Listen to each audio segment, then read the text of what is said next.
This is the coming revolution in higher consciousness. Listen now to Elizabeth Clare Prophet, educator, author, and authority on the most exciting story of our time, the coming revolution in higher consciousness.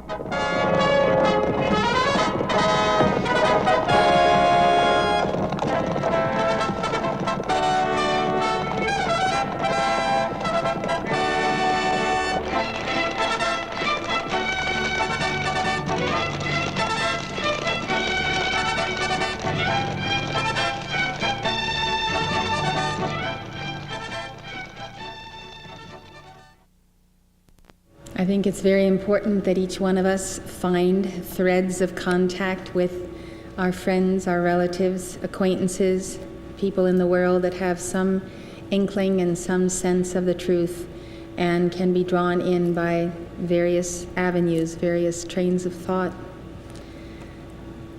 The concept of leaving the body in this manner, of course, is the highest method, and beloved Ascended Lady Master Leto, who will speak to us shortly, is the one who trains us to leave our body temples at night and to go out in service as well as to study in the retreats of the Brotherhood.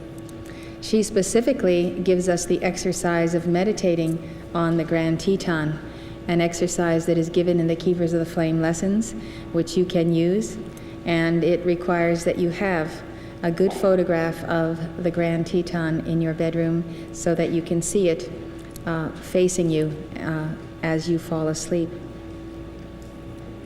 If you have read some of the I Am books, you will find the passages where Leto teaches Rex and Nada, Bob and Pearl the art and the science of leaving the body.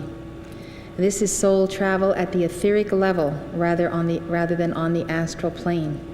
It is the highest level, and the reason that the ritual for transport and holy work is so extensive is that to be fully protected, we must, at the conclusion of our day, first of all, perform the ablutions of the soul purification, and secondly, reenact the ritual of forgiveness of all life, all who have harmed us, all whom we have ever harmed, calling for forgiveness for ourselves, that we obey the command of God, let not the sun go down upon your wrath.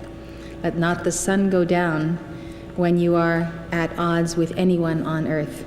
That's a very important ritual of prayer in the evening. Then there is the protection of Archangel Michael and his legions of light. As you purpose to go out in your etheric body, you are calling for Archangel Michael's protection. You also establish a very high attunement with the Cosmic Christ through the Krishna mantra and all that you have given in this ritual, including the sealing, the binding, the call to the 5 Dhyani Buddhas on the 5 poisons. So it is all essential material for your protection, because there is nothing to leaving the body on the astral plane, but the astral plane is the sewer of the planet. And that is precisely where you do not want to go. And so to make it on the etheric octave, you do need the legions of Archangel Michael to escort you. Now, another way of being out of the body, and being out of the body on the astral plane, is through the change called death. The reason that I decided to give you some notes on this subject this evening is because I think it's very important that you understand this situation, the situation of discarnates on planet Earth. You understand our potential vulnerability to discarnates and what to do about it. Secondly, I was prompted by having been taken to the movie Ghost by members of my family, and they said this was a movie that I had to see. And so I was very glad that I saw it, and I thought that it was a great conversation piece for you to have in your family and among your friends that you might be inviting to your house to give the ashram rituals with you or to study the ashram notes.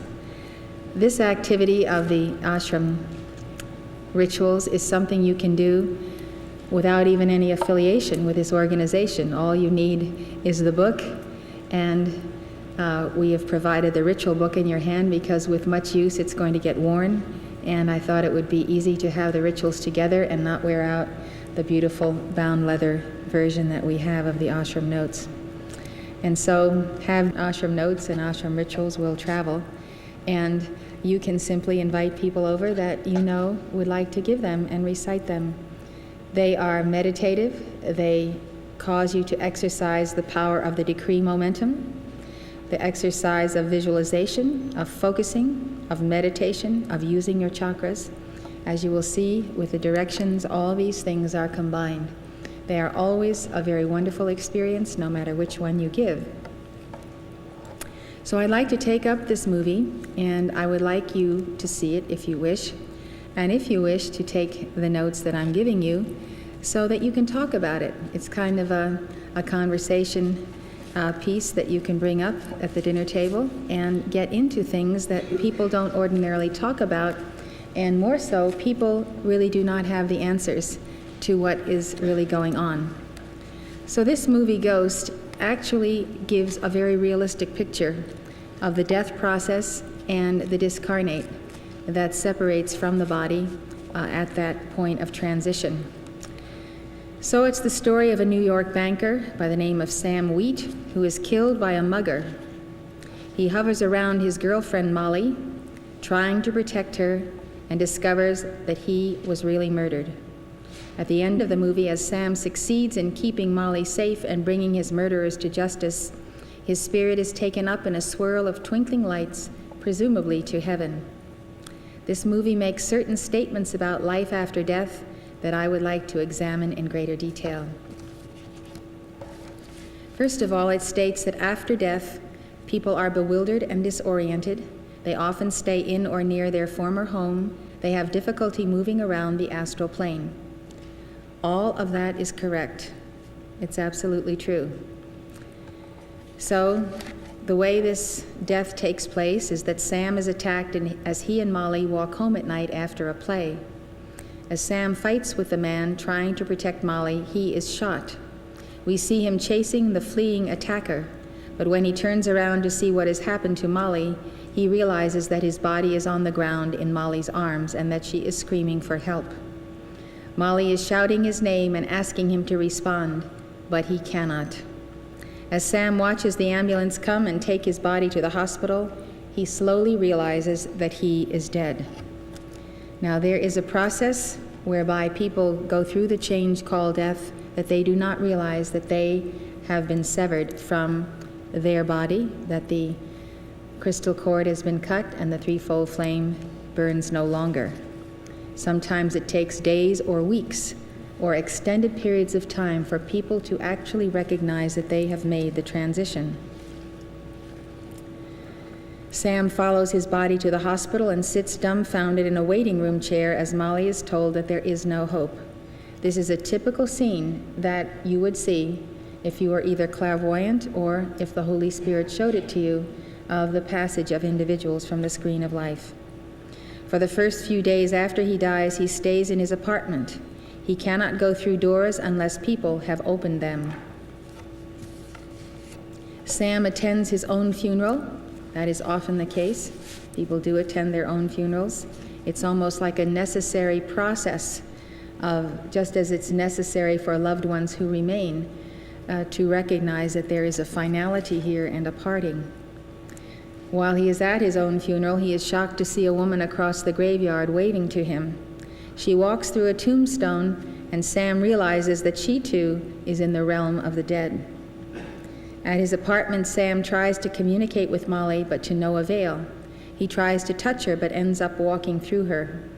He just sits in the windowsill or in the corner like a forlorn child, unable to make himself heard. This is quite a bit like it feels to suddenly find oneself without a body on the astral plane. As you know, we do have a Friday night service that we regularly attend all over the world as Keepers of the Flame. This service was inaugurated in a dictation by the Goddess of Liberty, whose statue stands in New York Harbor, and whose retreat of the sun, the Temple of the Sun, is over Manhattan. The Goddess of Liberty founded the Order of the Golden Lily, and she said it was necessary for members of this order who are simply members by their own heart's response. It's not something that is written down on a list anywhere who's a member, but you are a member ipso facto if you participate in the Friday night services. And the purpose of these services is to make fervent calls to the ascended host for the cutting free of all souls who have passed on in that week, who belong in the octaves of light, and all souls who belong anywhere on any plane of being, that they be taken and escorted by the legions of angels, the heavenly hosts, to that level of evolution, whatever it may be, where they belong, rather than be left at the scene of an accident or hanging around in the streets and non-mobile, unable to navigate. They remain disoriented and are in a place where there is no progress made. Progress is made in life after death by being taken to the retreats of the Brotherhood or whatever level your karma takes you to, so that you can prepare for your next incarnation. You might be shocked to hear this, but El Morya states that there are billions of discarnates on planet Earth today who are not in the level or the compartment where they belong. And of course, this is especially true in the large cities where there are so many people passing from the screen of life on a daily basis.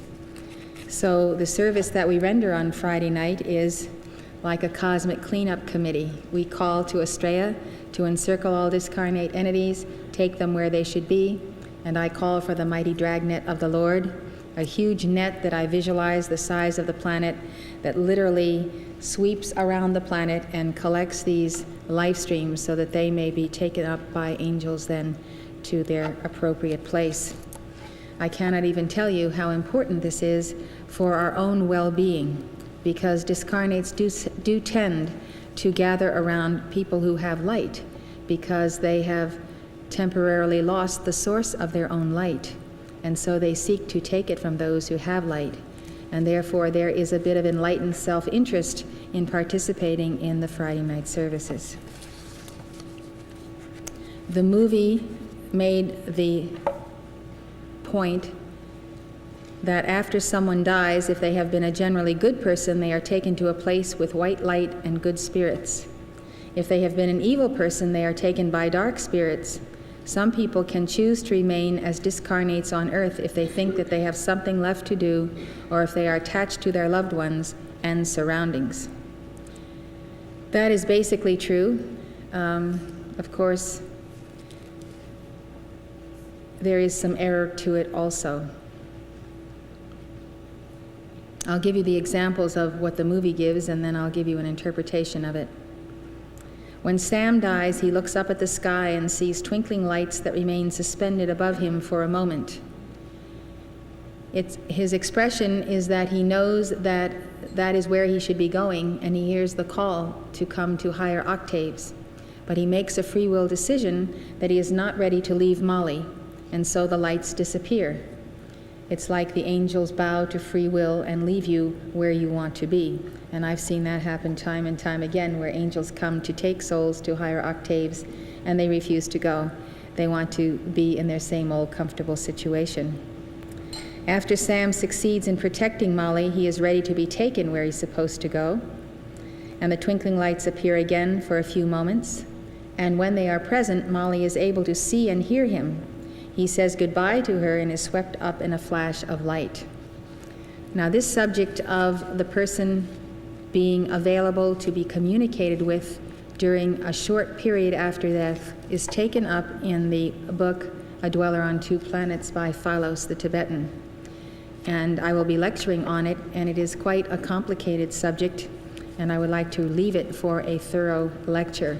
But that is the gist of it. There is a certain element of the ka, or the astral sheath, that is active and present even in the place of the person himself, so that there is communion with that ka or that sheath until the disintegration factor, the decay rate, eliminates it, and the soul is secure in the place that is called Devachan, the place of working out one's desires and one's wish fulfillment between embodiments.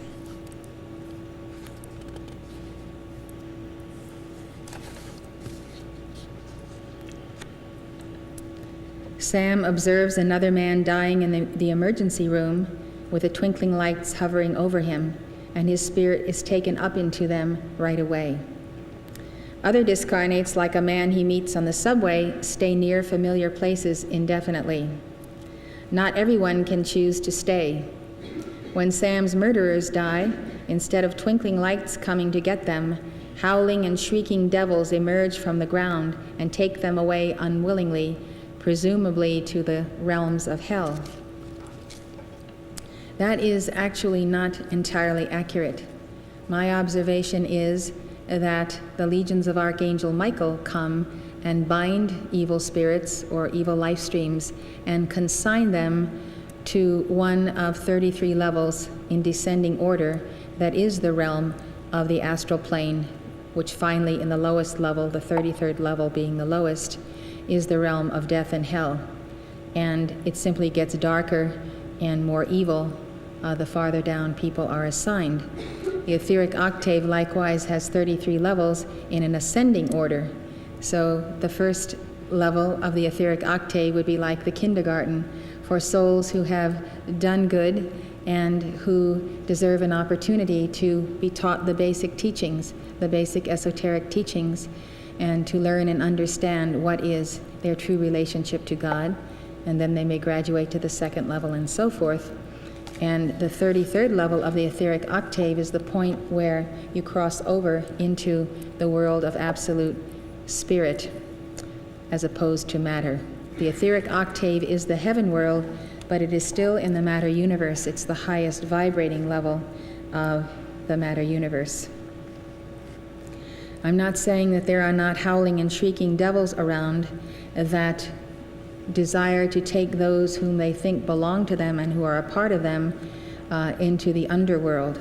But I do say that in answer to the calls of light bearers who know to make the call to Mighty Estrella and Archangel Michael, there are many fallen ones who will roam around as evil spirits, doing very deadly deeds after they pass on. I mean, they can cause fires, they can set fires, they can cause deaths to happen. They are very deadly because they are operating from the level of adeptship in the black arts. And these individuals are not about to be taken by howling and shrieking ghosts or demons. And therefore it requires the greatest hierarchs of light for the binding of these black magicians. And that is something we also pursue at our Friday night services, making the calls for the binding of the fallen ones who are on the astral plane or may have passed from the screen of life, who are antichrists and who really desire nothing but ill will against humanity. So there are many, many cases, as you can understand, even as there are many life streams. Discarnate entities are commonly referred to as disembodied spirits. They are made up of the personality consciousness of those who have passed through the change called death, as that consciousness expresses through the astral, mental, or etheric bodies. When a person passes on and has not earned his ascension, which is the goal of life, he must prepare to return to embodiment again. More advanced souls are taken to the etheric retreats of the Great White Brotherhood between embodiments to learn how to further develop their existing talents and to acquire new talents for future service.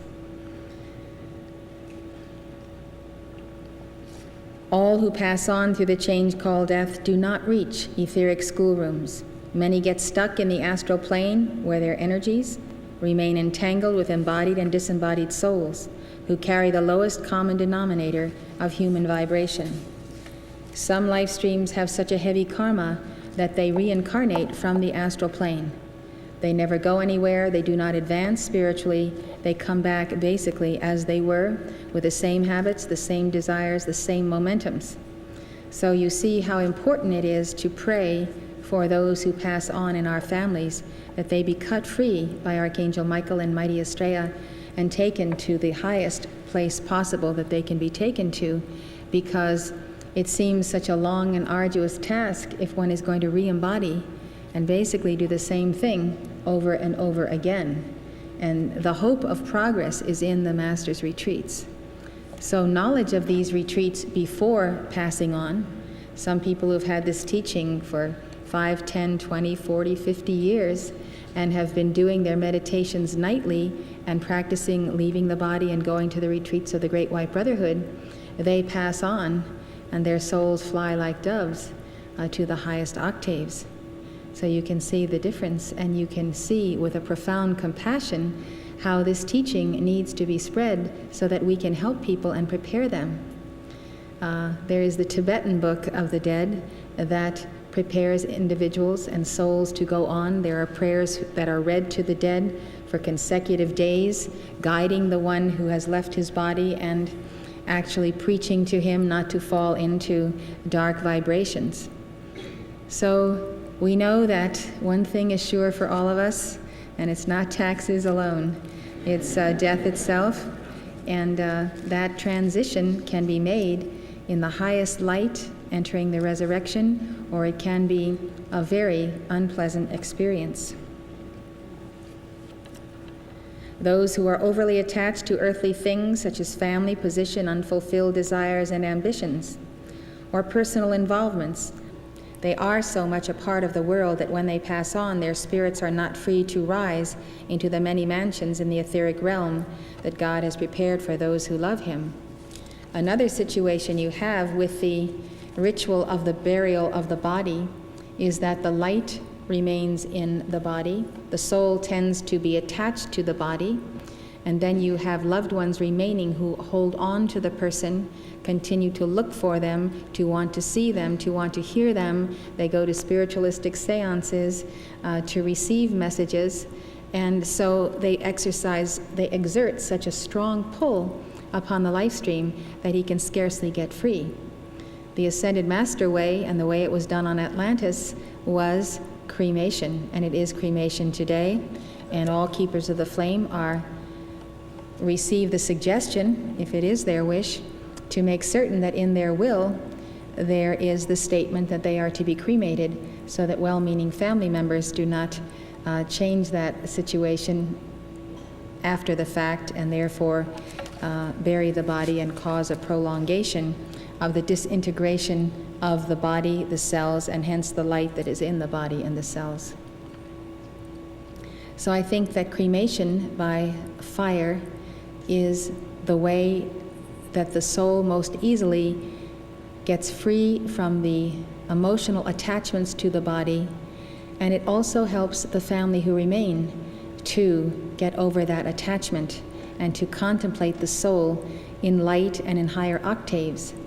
Of course, I think you know that the ritual of burial is tied to the doctrine that when Jesus Christ comes in his second coming, he shall raise all from the dead, and their bodies will rise, and they will join him in the resurrection physically.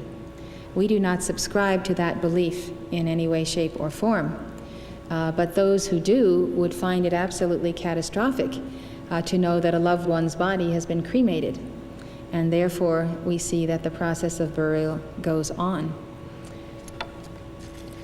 On the ancient altar of Atlantis, there was the Maxine light. It had been placed there by the great avatar, Jesus, many thousands of years before.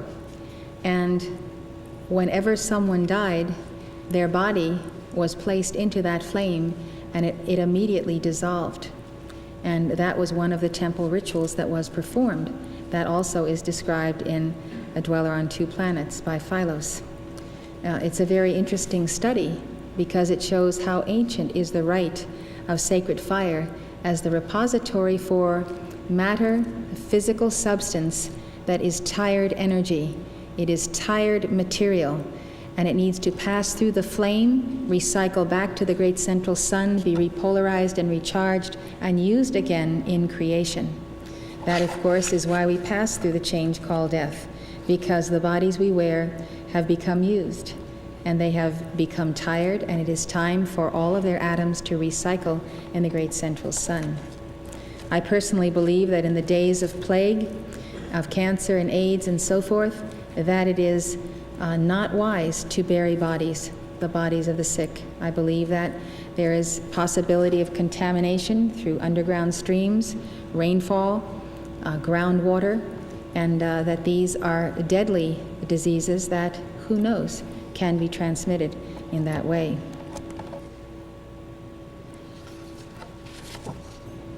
The ritual that is performed by a minister of our church at the time of the passing of an individual is to stand at the head and the feet of the body and to call for the demagnetization of the body of all light, that the light be taken up and be sealed in the etheric body, all light that has been contained in that body form.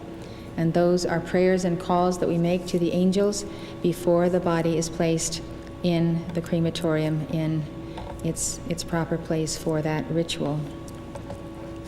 If any of you desire to have such a service recited for a loved one, you need only call our headquarters and we will see to it, even if the person is to be buried or cremated anywhere else on the planet. The astral plane is the immediate layer of consciousness above the physical world. The 4 planes of matter are physical, astral, mental, and etheric. The astral plane is the repository of the collective thought and feeling patterns, conscious and unconscious, of mankind. The purpose of this frequency is for the amplification of the pure thoughts and feelings of God in man. It has instead become polluted with the impure records of the race memory.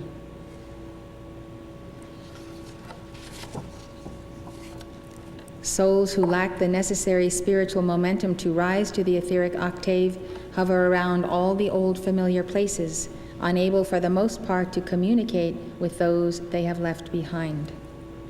This is extremely frustrating to disembodied spirits, especially when they are unaware that they are dead.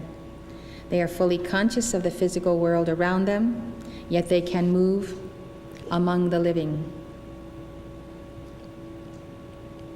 But they are unnoticed and almost totally ignored, except when they can influence embodied individuals indirectly by tying in to their feeling worlds. Contrary to what spiritualists believe, discarnate entities, as a rule, cannot assist embodied souls in finding their freedom. They themselves are not free, and therefore they cannot give true soul freedom to others. If they had spiritual attainment, they would not be hovering near the earth. But some discarnates who speak through channels do have attainment on the left-handed path of the black arts, and many of them come to lead people astray by presenting 90% truth or 80% truth, and then because it is so plainly true, people tend to accept the 20, 30, or 40% of error that comes into their expressions.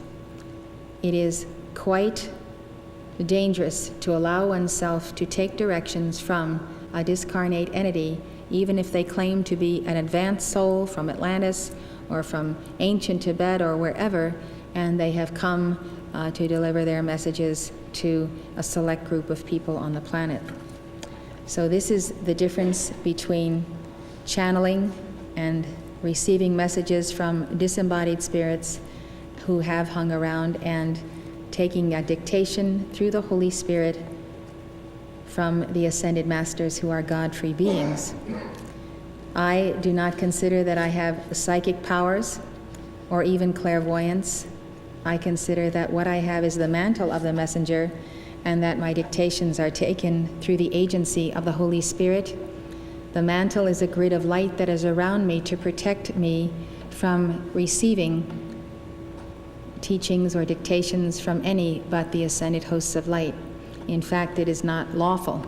It is against the rules of my messengership as given to me by the ascended masters to in any way be talking to or receiving messages from discarnates. I want you to know that in the process of cremation, the fire itself not only dissolves the physical form, but also erases from the 4 lower bodies many harmful records. The physical fire can affect the finer bodies and eliminate some very burdensome material in terms of records and traumas and such things that have occurred. One of the things that I do as part of the service on Friday nights is to make calls for the souls who have passed in our organization during that week. I have made up a form so that when we receive a phone call from a loved one, I have all the data on that person, what caused their death, what town they died in, how old they were, and then I pull the file of that person, look at their correspondence, and see their past involvement in the organization, and get a very clear picture of that individual. We usually do have pictures of people because they get them taken when they come to conferences. So I can look right at the person, and then at my altar I make calls. I've observed every kind of amazing condition with individuals who've passed through the screen of life, and I'd like to give you a few examples of these. Some souls are taken directly to octaves of light by angels before I even make the call. They have such a momentum in their decrees and in their service and their love of God that they have simply gravitated to that plane that they are already native to. But others, who may have been keepers of the flame only a short time, or may have an extraordinary degree of karma, are trapped. They don't have enough attainment to make it to octaves of light on their own, and they actually wait until someone in embodiment makes the calls to the angels to go and rescue them. This is the true concept that we find in Catholicism of praying for the dead, and that is what the wake is intended for, prayers for the departed one, that he be received by the Blessed Mother and taken to higher realms. I have found that some souls go willingly with the angels when they arrive, and others prefer to remain behind in familiar surroundings. Sometimes I project my presence to that individual and make a very strong command for the soul to receive the angels of light, for the soul to accept Jesus Christ as their Lord and Savior, and to bend the knee before the living God. When I give that command, many are totally obedient and do it, and welcome the angels and are received, and they go on. In cases where individuals have devoted their life to evil, they continue to work harm while on the astral plane, and they are forcibly bound and taken by angels so that they cannot work further harm. I have seen that in individuals, and it is astounding to me what harmful work these discarnates can do during the brief period that they are loose before they are bound by the angels and taken out of the way of being able to commit any harm at all.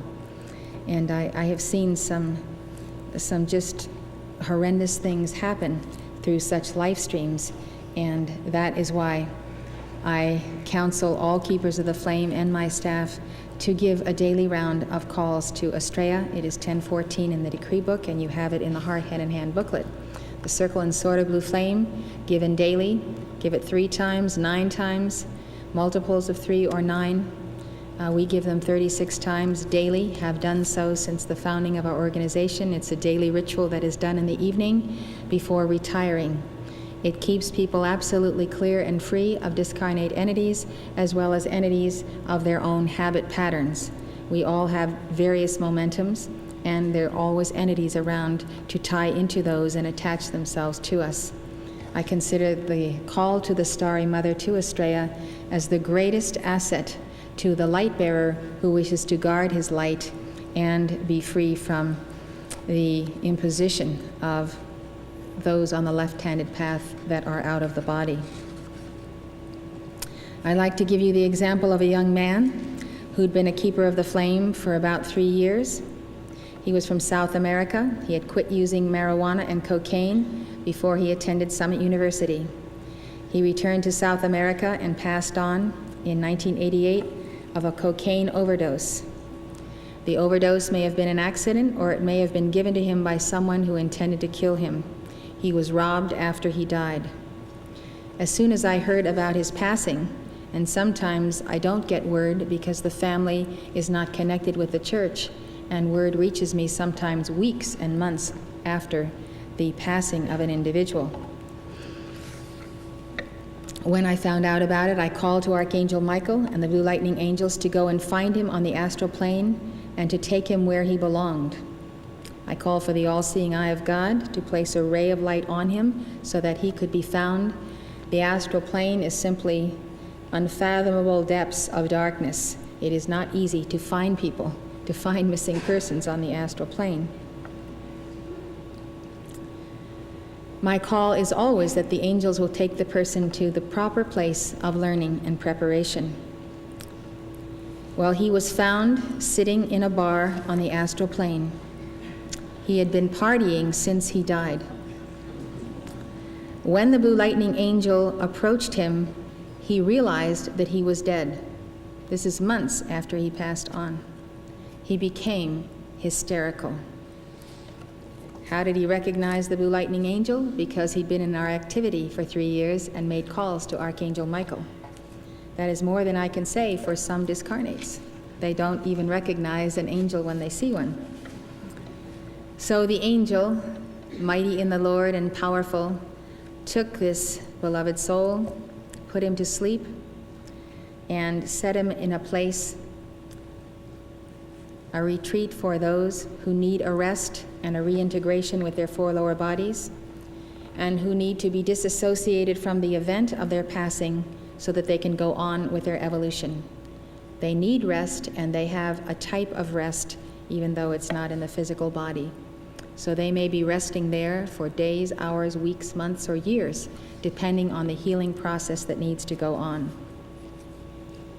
And so that is my last contact with this person. He was taken where he needed to be, and it was a forward move for him to realize that he was not among the living, but among the dead, to go through the process of the shock, and then to be put in a place of the healing of his inner self.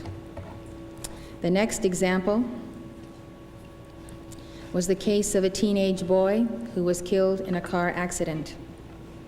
He was the son of a church member, but not a member of our church, but very familiar with the teachings.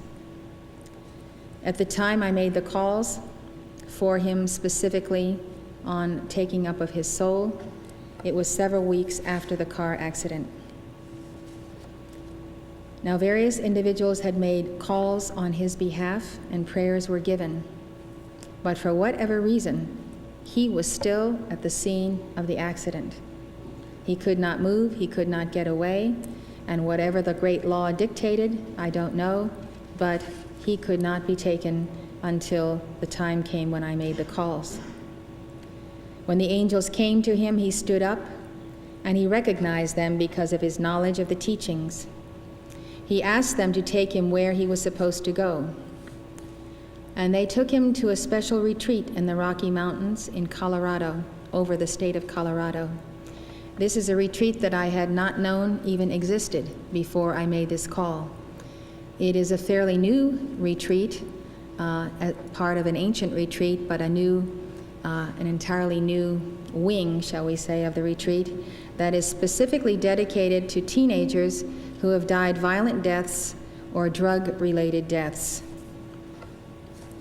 There he joined other teenagers for rehabilitation. Inhabitants of this retreat are assisted in adapting to the shocking experience of suddenly being out of their bodies. Now you can know, all of you who are here, that when you hear of teenagers that pass on for these reasons, or even those a little older passing on from AIDS, that there is a place where these people can go, and that it is very important that you make fervent calls to Archangel Michael. Do so in a novena. You can do a novena to Mother Mary. That is a 9-day ritual of prayers where each day you come back daily, light a candle, and say the calls to Archangel Michael or Estrella for that one to be taken to that level. Another example of calls that I have made was for a single woman who lived alone, was in her late 30s. She was a photographer and had been a keeper of the flame for about 10 months. She was shot in her apartment. There was no robbery or sexual abuse, and the motive was unknown. When I made calls for her, she was on the astral plane in the city where she'd lived. She was attempting to make her way to the teaching center in that city, but she was roughing it in the astral plane. She was actually holding on to a railing to keep herself from being swept away by the tides of the astral plane. I called to the angels, and blue lightning angels and seraphim cut her free. She cried in relief when she saw them coming to rescue her, and she was taken to octaves of light. The situation in this case was a karmic one. It occurred while El Morya was benched, and his hands were tied to intercede on behalf of his chelas because of an excessive weight of karma that he had to bear by the actions of his chelas around the world. He said that had he not been benched, he could have interceded and between her and the bullet. But this was her karma, and he was not allowed by cosmic law and by the lords of karma in that period to perform that intercession. Hearing that, we can all become very responsible, more responsible chelas than ever before, in the understanding that as we are true to the Master and do not take for granted his consistent intercession for us, as we realize he is the sponsor of this community, this organization, and of the Pearls of Wisdom and all the activities we do, that he puts himself in a Guru-Chela relationship to us, and that when we take his light and misuse it, he has to pay the price. All light is paid for in this universe. If we use it wisely and well, it is multiplied, it returns to us, and it returns to our Guru. And in that way, we multiply our talents. And that is why Jesus told the parable of the talents. And he rebuked the servant who went and buried his talent in a napkin. And he said, you should have invested it and gotten usury for your money and paid me back the increase.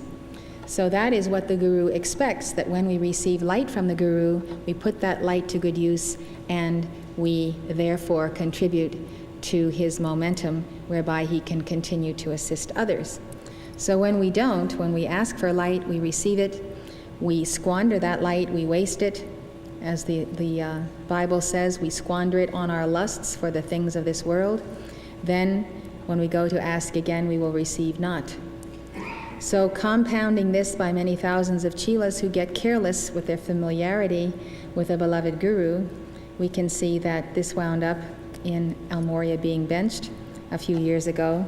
And we could see in things that happened around the world, as well as to Keepers of the Flame, that it was a decided disadvantage to have El Morya benched. And so we worked very hard with many decrees to give Morya a great deal of light, and he was unbenched and therefore could intercede for us again. The concept of intercession comes to us through the teachings of Jesus Christ, as he has borne and does bear our karma. Other ascended masters may do the same, and if they take you on as a chela, you will be mightily blessed. But it is, as Morya says, a pay-as-you-go process in these days. What the Guru does for the chela, however, is to intercede in those moments when a heavy karma could cause a major calamity in a chela's life.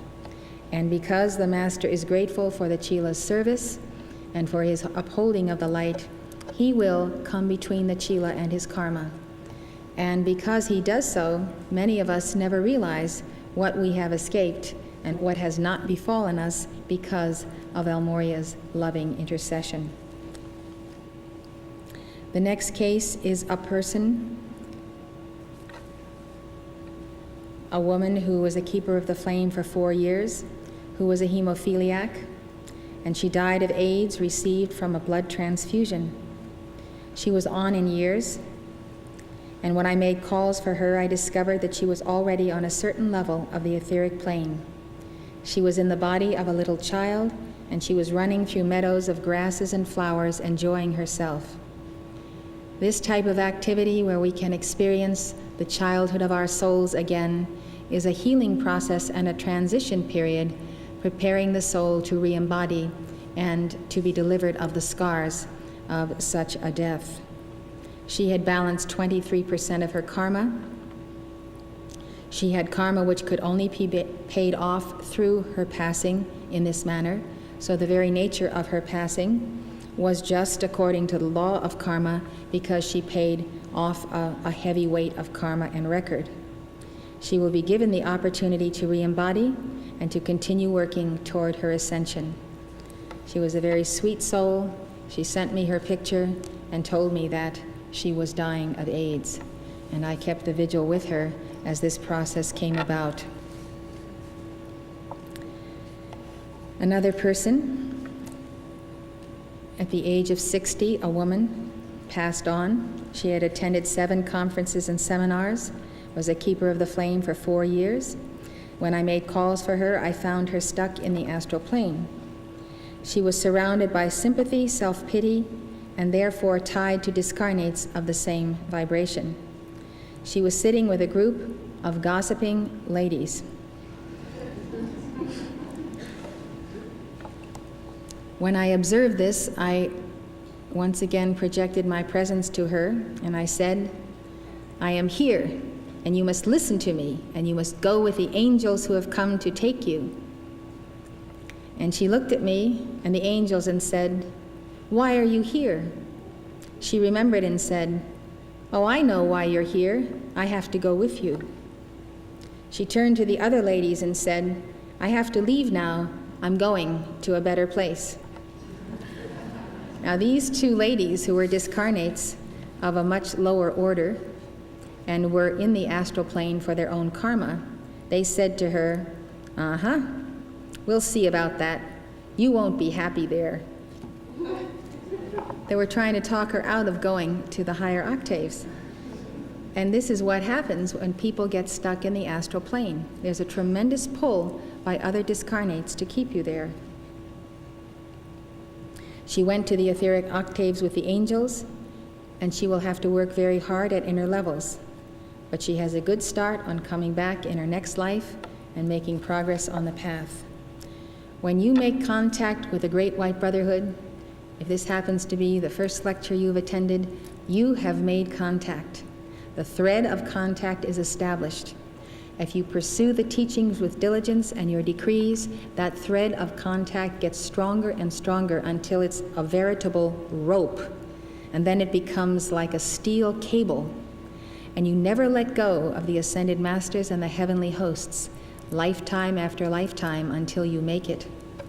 And so it is very important to nourish the flame of that contact and to hold on to it, because there are times in one's experience, and one of those times is passing from this octave and from this body.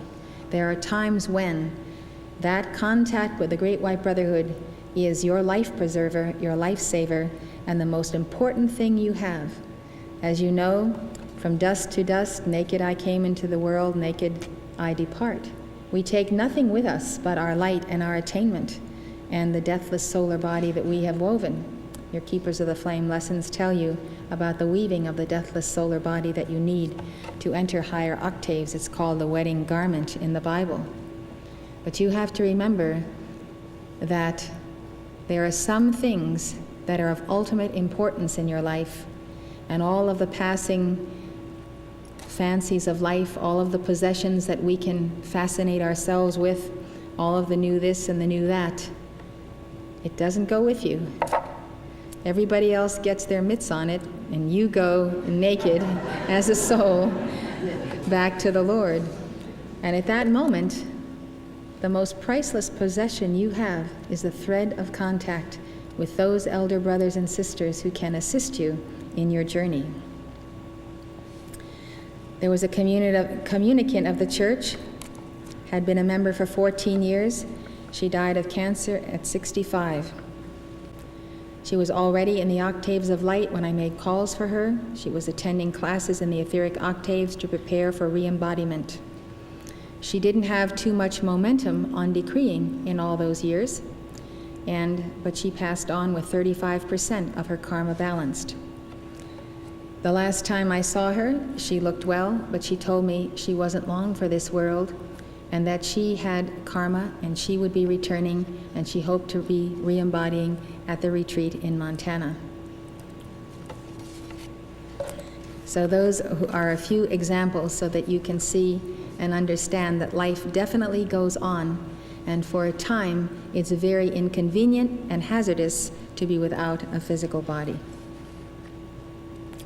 Some discarnates are capable of moving physical objects. That's another thesis of the movie Ghost. When Sam is following his murderer, he encounters a tall, frightening discarnate on a subway car. The discarnate picks him up and throws him out of the car, telling him not to come into his territory again. So this establishes the idea of a hierarchy of territory and a hierarchy of discarnates who take over certain spaces and don't want any other discarnates in their space. To frighten Sam, the spirit smashes one of the subway windows. He has mastered the technique of doing things with physical objects. Later in the movie, Sam seeks out the subway discarnate and demands that he teach him how to move objects around. As Sam is trying to move things with his supposed body, this discarnate tells him, "You don't have a body now. You can't do it with your body. So everything has to come from up here. It has to come from your mind." And he teaches Sam to use strong emotions, his love, his hate, his anger, to move objects. Then he tells him it has to come from your gut. And your gut is your solar plexus chakra and your seat of the soul chakra. And so Sam makes this tremendous effort to focus all of the energy that he has in those chakras, and he succeeds in learning how to move objects in that way. He moves papers and pennies. He learns to turn the stove off, to close doors, and type on computers. And he even punches his murderer in order to protect Molly. There are other examples of psychic phenomenon that have been traced to discarnates. The poltergeist, which means noisy ghost. And you've all heard the spooky stories about chairs rocking and things happening in houses. And there's this house on Long Island that's been the subject of a lot of articles in recent years. And that is the nature of discarnates that hang around, and for whatever attainment they had or got, they are able to move physical objects. They are not invincible, they are not invulnerable, and if you just make the call to Archangel Michael and Mighty Estrella, you can clear the place of them. Then there's upport, the sudden appearance of a material object at a seance without any apparent physical means.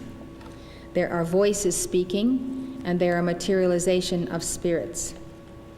All these things are part of the spiritualist world, and my advice to you is not to enter into it, not to be fascinated with it, not to be fascinated with death or with any of the things I've said, but to do your Estrellas, to do your calls to Archangel Michael, to cut yourself free, and to know that none of these things need to be a part of you or your life or your household.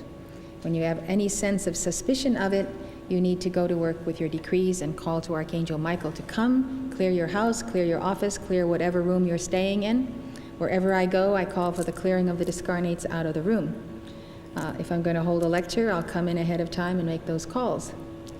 I can tell you that fresh paint, because of the chemicals in it, is something that gets rid of discarnates. Don't tell me how, but I know it, and the masters told me it is a certain vibration of fresh paint that definitely gets rid of old records, and that's why people like to paint and spruce up their houses and make them new and scrub and clean, because all those processes get rid of entities who live off of decaying substance. They propagate themselves out of decay, decaying garbage, decaying flowers, anything that's in a process of disintegration. The atoms disassociating themselves lets off energy. So along come the entities to take it up. So you never want to leave anything like that around. Don't keep things you don't need. One thing that always focuses entities is these old-fashioned doll collections where people collect dolls from 50, 60 years ago, 2 centuries ago, and they have all these dolls sitting in their house, and you go into a house like that and there's an entity looking through every doll at you. And I cannot understand why people insist upon collecting these things, but they do. So you have free will. If you want to keep your dolls, you'll be keeping your entities too.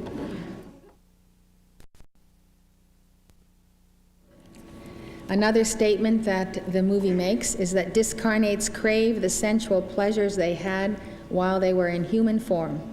This is absolutely true, and that is a story to be told. When Sam is getting his lesson from the subway discarnate, He, the discarnate, knocks out the window in a cigarette vending machine. Looking at all the packs of cigarettes on the ground, he says, "Oh, what I would give for a drag." And he fondles these packages of cigarettes. So this brings up the subject of discarnates attaching themselves to humans in order to experience life vicariously.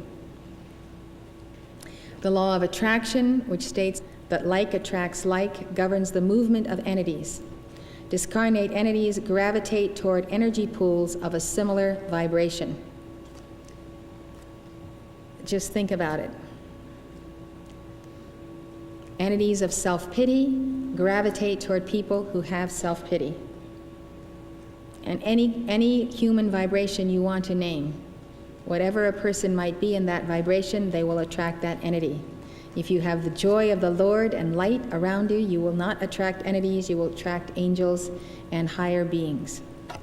So that attraction is a serious matter, and that's what you have to be careful of. Entities move compulsively, merging with other misqualified bodies that roam the astral world, until they find shelter in the auras of like-minded individuals in embodiment. Most people who do not decree at all have some kind of entity around them that is very similar to themselves, so that they cannot even tell that there's an entity around them because there's such a sympathetic vibration that they assume that their thoughts are their own, their feelings are their own, and in part their thoughts and feelings may be reflecting a discarnate entity that is very much like them. Therefore, El Morya teaches that few among mankind are free from the influence of discarnate entities. Now, when you enter the path of light and you want to be a Chela of the Ascended Masters, and you're going to accelerate and you're going to move forward, then the discarnate entities that have been around, perhaps they've been around you for lifetimes, feel threatened.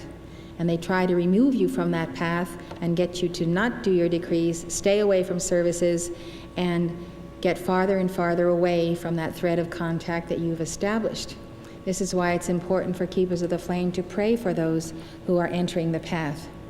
So entities who are used to sapping your light from you are not going to take kindly to those individuals who introduce you to a path where you can be totally entity-free for the rest of your life. And that is this path of the Great White Brotherhood and the science of the spoken word. Those addicted to alcohol, tobacco, drugs, and excessive sugar are examples. They're examples of astral entities affinitizing with those on the physical plane who have similar habit patterns to their own. Bars and hangouts of drug users are literally packed with discarnates who attach themselves to those who are taking in these stimulants. Sometimes there are as many as 50 to 100 entities attached like leeches to one individual who is smoking or taking drugs. And by attaching themselves to that person's emotional body and their central nervous system, they can experience smoking that cigarette, taking that drink of alcohol, taking that shot of cocaine or whatever. Entities crave the sensual pleasures to which they were addicted before losing their physical bodies. They often tie into the back of the neck or the spinal column, where the most energy can be gotten. By so doing, they vicariously enjoy the pleasures to which they are accustomed. This transfer takes place as the result of the merging of the astral bodies of the discarnates with the astral and physical bodies of the incarnate individual through the sympathetic nervous system. The desire of an individual for a drink, for alcohol, is therefore multiplied as much as 1,000 times by the desires of the entities. I now have given you the definition of addiction.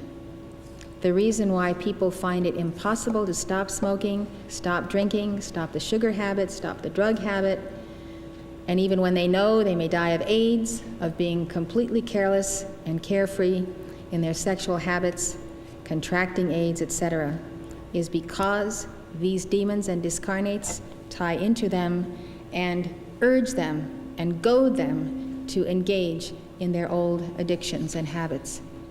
This is why when you are praying for someone, you need to call to Archangel Michael to bind all demons and discarnates who actually become possessing entities. They possess the individual, they take over his life. He cannot exist unless he goes out and has a smoke every 2 hours. Impossible. He cannot exist. He wants to stop, but he can't stop.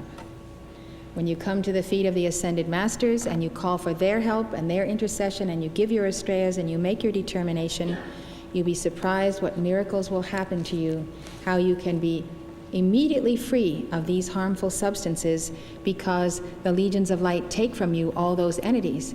Free of those entities, all you have left to deal with is your own desire. And you can work on that with your decrees and your determination. Another thesis of the movie is that discarnates can talk to and sometimes use the bodies of spiritualist mediums or psychics. Discarnates can be obnoxious and refuse to leave the mediums or psychics alone.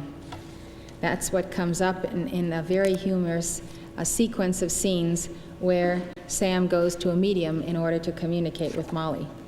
So it's absolutely true. Spiritualists, mediums, or psychics can definitely give messages from discarnate entities to whoever wants to hear them.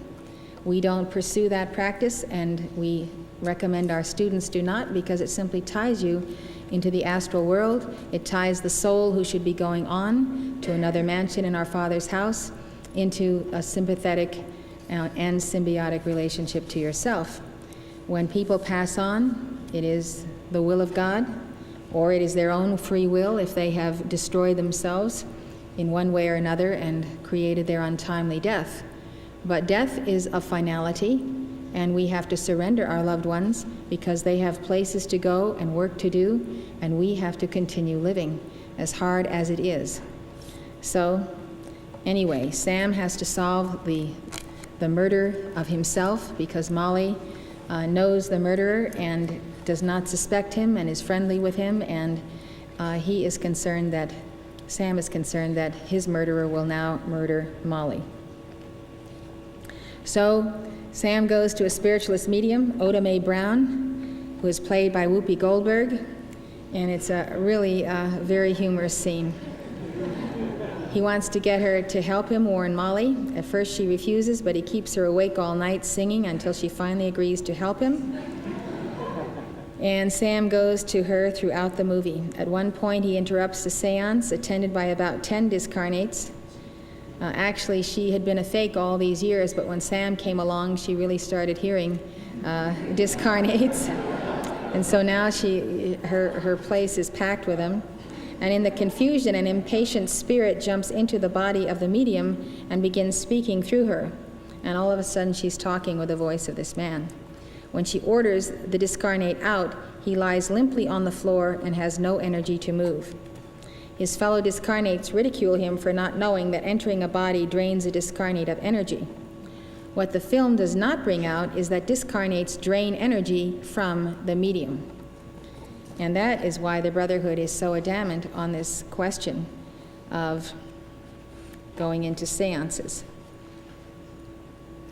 One explanation of the phenomena that takes place during seances is the formation of ectoplasm. Ectoplasm is described as a mysterious, usually light-colored substance that is said to exude from the body of a spiritualist medium in a trance and may then take the shape of a face, a hand, or a complete body. Now, as far as I'm concerned, there is no difference between a spiritualist medium and a channeler. A channeler is just, to me, a new word for the same practice. And I want you to know that I am not judgmental of either spiritualists or mediums. I know many people engaged in this service who are dedicated to it, and I love them and I bless them, but I simply say that the practice is dangerous. Ectoplasm is said to be the substance involved in the materialization of spiritual bodies, the levitation of material objects, is commonly explained by the gradual buildup of columns of ectoplasm underneath the objects. It is said that the force exerted by ectoplasm is great enough to raise a table completely off the ground with a man's weight on that table. It is generally thought that at the end of a seance, the ectoplasm disappears and returns to the medium. This, however, is not true. This is where the fallacy lies, and this is where the danger is. The vital energies that are taken by the spirits from those who participate in spiritualistic activities, whether as a medium or an observer, are never replaced. Those energies are immediately used to produce psychic phenomena and to sustain their existence. To those who consciously practice necromancy, that is, communion with the dead, or hold consort with the spirits of the departed over a considerable period of time, there is a gradual drain of vital spiritual energies and a deterioration of the physical body and the brain. Each person has a certain allotment of the life force that is apportioned to him at the beginning of his embodiment. Prolonged involvement in trance work, psychic phenomena, and spiritualistic activities can result in a critical drain upon that allotment. Now, that energy of light that surrounds the body and that is in the body, you are intended to use to weave your wedding garment, your deathless solar body. It's the vehicle of light that you require to enter the higher etheric octaves at your transition. The reduction of the life force through psychic activity can cause a person to forfeit his ascension in that embodiment. I know of a case of two very devout souls, a husband and wife, who were the sweetest people that you would ever want to meet, and yet they lacked this energy that is natural to the aura of those on the path. It is a certain layer of light. So I asked Mark Prophet, this is before he passed on, I asked him what was the nature of the problem with these individuals. And he said that they had been psychics and they were involved in spiritualism in past lives in Holland, and it would take them 4 or 5 lifetimes before they regained that light that they had squandered in that activity. They were very devoted keepers. They worked hard. One of them has passed on at this point, and I trust that they have made great progress on the path. So that was an amazing example, because you could see that something was missing from these souls, even though they were lovely people. For this reason, the masters have cautioned their students against the extreme dangers of taking dictations from or channeling astral entities purporting to be masters, adepts, or ascended masters. Discarnates who profess to be masters of the psychic realm are the most dangerous of all. They not only drain the vital energies of their auditors, but they release confusing information and half-truths. And so there is a big difference between mediumship and messengership. And I think I have made that clear. Messengers do not, as a rule, give what are known as life readings, except it be directed by the Ascended Master who is sponsoring an individual life stream, and that individual will learn from understanding his past momentums of good and of attainment, as well as his past mistakes. What is dangerous is partial life readings taken from the astral level by psychics. For want of any other word, I don't use psychic as a pejorative. It's someone who has awakened and quickened soul senses. But if the soul is awakened, the soul must rise and become one with her Christ self. So I have seen more people who have had life readings, who have come to me with a great burden that they were this or that or the next person or did this in a past life. And in order to clarify their path and assist them, I have gone to El Moria to ask him whether or not they were thus and so in their past life. Many times they were never that person at all, but since they visited someone who did a regression, they have believed it ever since and gone around with a burden that wasn't even theirs to carry, or with illusions of grandeur that are totally ridiculous. So I tell you, until God, the Holy Spirit, and an ascended master reveals to you a past life, because the time has come for you to deal with that karma, leave it alone. Just go ahead and do your violet flame and transmute the records, study your psychology, and don't be curious about it. You are who you are, which is the sum total of all your past lives today, and it's not necessary to dissect previous embodiments until it becomes a point of initiation from a master. The worst part of it is if that when it is a real past life and the individual is totally unequipped to deal with some horrendous circumstance, it's not time for this to be opened up. They are not ready for it. And so it's like forcing a flower. It's very unhealthy.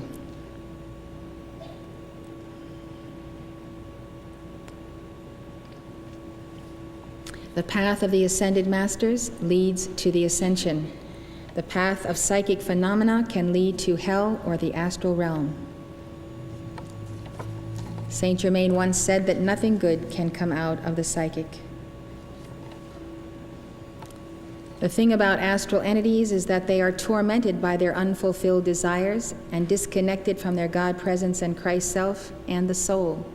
Sooner or later, they discover the means of drawing strength from those who have not lost their tie to the source.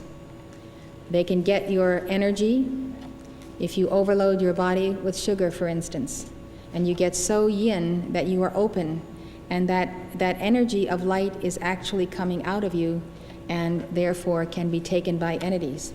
This is why entities like to get people addicted to sugar, and the problem we have in the United States today that cereals, foods of every kind have sugar added to them. You need to read the labels on all of the food that you buy and recognize that sugar comes in many guises: lactose, fructose, corn syrup, molasses. There's a whole list of things you'll find in products, and the word isn't sugar that is used for them. And so you need to be aware that it is deadly, and it does weaken you, and it does make you susceptible to the astral plane and to entities, and that is why sugar is an addiction, and that's why you have to make calls to be cut free from it. There are two ways that entities derive their energy. First, through the conscious, willing cooperation of people on Earth, specifically when individuals gather in a seance and invite the spirits to commune with them. In this case, the vital energies flow to the disembodied one over the thread of contact established by the attention of those in the circle.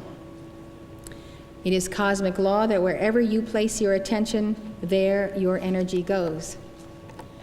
I used to know this very sweet little lady who was in Illinois, and she had been in this activity many, many years in Newmark Prophet, and she was a spiritualist medium. And I can remember when we visited her in her home in Illinois, and she dedicated her life to receiving messages to entities and had her circle of people who would come to her seances. And she was bound and determined that this was a lawful calling, that she was helping all these discarnates receive comfort, receive teaching, receive healing. It's like she held consort with them. She invited us to stay overnight in her home. We respectfully declined. But I can remember being in that house. It was so packed with entities, it was unbelievable. Her name was Blanche McCarl, I'll never forget it. And every number of months or so, she would call me by phone, and this lasted all the rest of her life, and even after Mark's ascension. And she would tell me that she was deathly ill, very sick, would I please make calls for her? Well, I knew exactly what was happening. So I would go to work and make the calls to clear all the entities out of her house, get them all pulled off of her body, and she'd call me and say she was feeling fine, and she'd last for another 3 months or 4 months of seances and call me up again and make the calls all over again for her. But bless her heart, she believed to her dying day that she was rendering a tremendous service to all these discarnates, when really what she was doing is keeping them earthbound, keeping them tied to herself. It's almost a point of ego when you come right down to it. Second, entities receive energy whenever individuals are inharmonious or out of tune with their higher self. Vibrations of irritation, grief, fear, anger, disdain, fatigue, and of other negative thoughts and feelings, even the dissonance of rock and roll rhythms, puncture the natural protective envelope that surrounds and interpenetrates the 4 lower bodies of man. This natural envelope holds the spiritual energies that are released to man from his own God presence. Discord of any kind in one's world automatically rends or tears your spiritual garment. Without the wholeness of this spiritual protection, man's energies become subject to the vampire activities of astral entities. That is why the first thing you learn in your first Keeper of the Flame lesson is how to invoke your tube of light. You put it on in the morning, you reinforce it through the day, you give that tube of light call with tremendous fervor and intensity, call to Archangel Michael, call for the violet flame, keep yourself protected, and if you are inharmonious, call on the law of forgiveness, reestablish your harmony, reestablish your tube of light. If these forces can create in your life circumstances that are calculated to disturb you until you lose your balance and become discordant, the discarnates can then steal your light. And that is why the law goes forth, which I stated in my previous lectures this weekend, that God will not give to you any more light than you can keep in harmony. If you can keep your harmony, then you can increase your light, because God knows if you are incapable of keeping your harmony, then every time you get light, along comes invisible forces and creates a problem in your world, and you get all upset, and out goes a light, and you are depleted, and they have it all. And that's a failed test, it's a failed initiation, and you have to pay the price for that light that you allowed these robbers to take from you. So that is why you need the reinforcement of the tube of light. That is why you need the violet flame, because you cannot be harmonious by your human will. You need the Christ presence and the angels and the masters with you. You need your protection established. There are many things that we cannot do by willpower.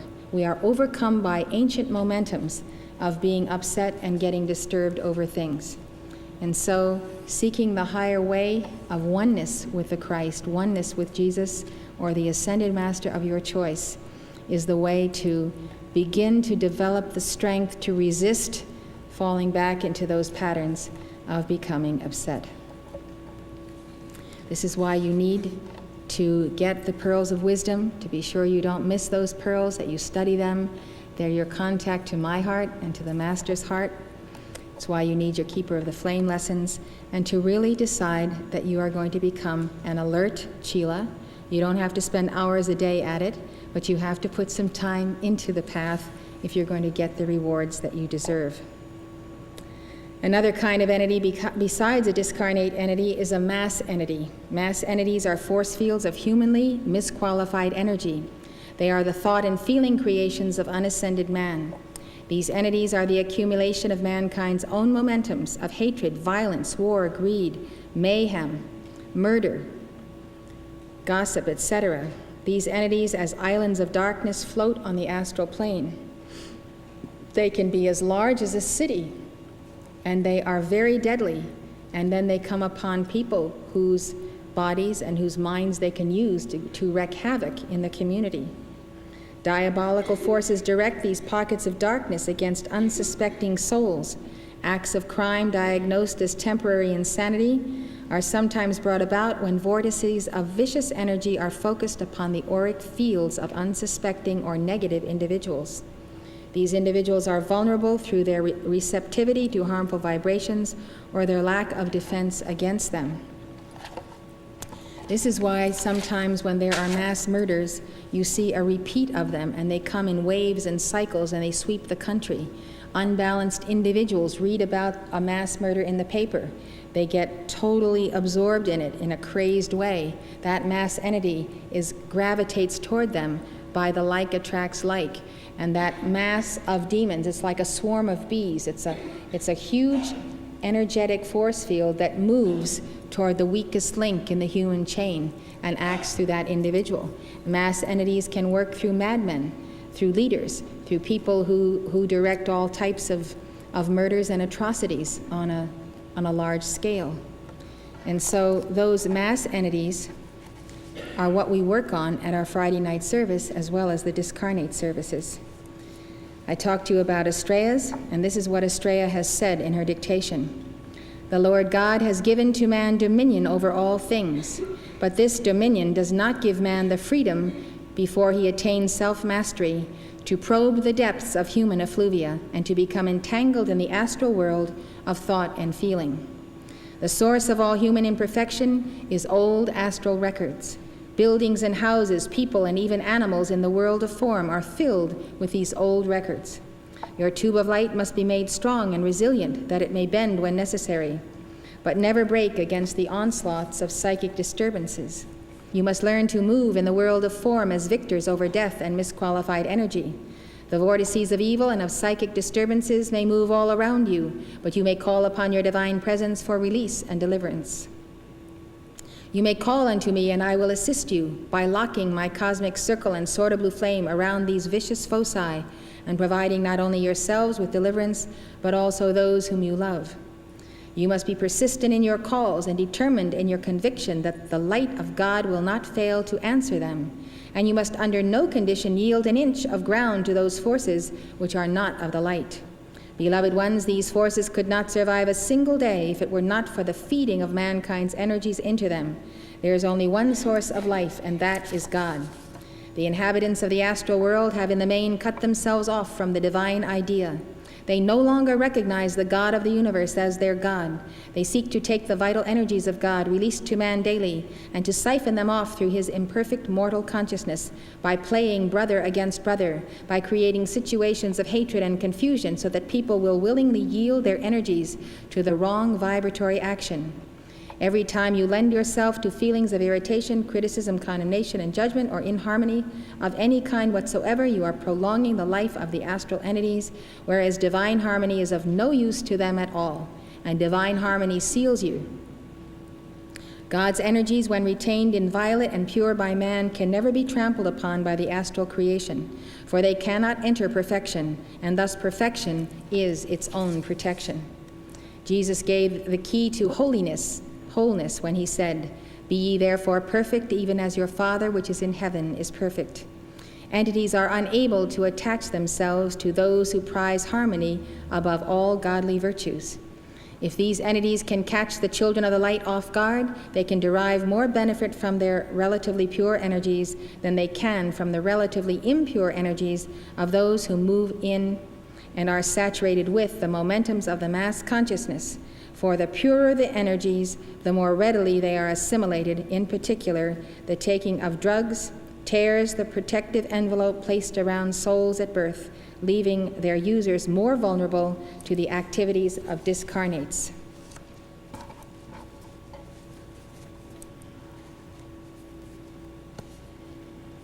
That is why those on the path have to be even more careful than others, because they want the purest light, the purest essence. In order to reestablish the force field of natural spiritual protection, those who have taken drugs should, 1, call on the law of forgiveness for having interfered with a natural unfoldment of the divine plan within their lives. 2, invoke the violet fire and the tube of light, calling to Archangel Michael and his legions of blue lightning to cut them free from all psychic forces that seek their destruction. Then you have to go about reweaving the garment. You have to call to Archangel Raphael and Mother Mary to bathe these souls in the healing fires of the Christ. I had a person that I knew who had crazy accidents, stupid accidents, and that hurt him physically. And he came to me and sincerely implored to know why he was having those accidents. So I took it to the altar. I asked Almoria. Almoria said, this person has holes in his garment. These holes are the result of the misuse of the sacred fire and other things that the person has done in this life and previous lives. Those holes have to be mended, and the angels will take the light that you invoke and they will weave a patch, so to speak, for the tear in the garment of your finer bodies. And so it was suggested to this individual that he conserve the sacred fire and the life force and give his decrees so that he could use that energy, the angels could use that energy to mend the rents in his garment, the tears in his garment. We see that drugs cause these holes in the finer bodies, in the inner garments. And therefore, much healing is required, and Raphael and Mother Mary will assist you and your loved ones and those for whom you pray. But it is a necessary process. Some people, by what they've done in many lifetimes, and in this one also, have enough holes in their garments that they can come into a session and receive light, and they cannot retain it. They cannot even retain it for a 12-hour period. It's like having a sieve for an aura. But this too can be healed. It can be mended. With God and with a light, all things are possible. But this is what we find when we go to help people who are newly coming on the path. Alcoholics, drug addicts, chain smokers, etc. are not the only victims of the wiles of astral entities. Entities have a trap for every type of human consciousness, even for those who call themselves the elect of God. The vibrations of spiritual pride can also attract to the aspirant the most deadly type of entities who seek nothing short of the destruction of the soul in hell. You have to realize that spiritual pride is that which is embodied by higher type discarnates on the left-handed path, black magicians and fallen ones who are very subtle and very cunning in the thoughts that they project into your mind, and that you agree with because you are not yet purified from intellectual, human, spiritual, or whatever type of pride. And so in people who have none of these addictions of the lower order of things that we're speaking of, yet they are addicted to themselves, and therefore they are susceptible to entities that have the same type of thought and feeling processes that they do. I want to remind you that Halloween, it's on its way, and that discarnates have a heyday on Halloween because people's attention is on the astral images, and these images are posted in every town in America, images of witches, skeletons, goblins, etc., and they're quite realistic of exactly what is on the lower astral plane. We always have a vigil in our community, 24-hour vigil during the Halloween cycle, especially against the more harmful practices that we've seen in Halloween on the past.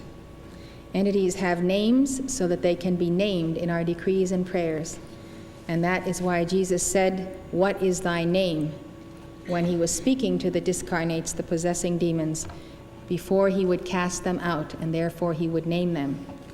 The list we have of discarnate entities is found in our decree book, and if you wish to use this list, I suggest you affiliate with one of our local groups and learn how to make the calls for the binding of entities using the calls to Astrea. There's a prayer in the ashram notes for souls who are taking their leave of the earth today. It's on page 63. That's in the ashram notes, not in the ashram. Yeah, in the ashram ritual book. It's in that ritual. I'm just mentioning it in case you would like to look at it. At this time, I would like to give you a very brief break so that we can have our dictation immediately upon your return.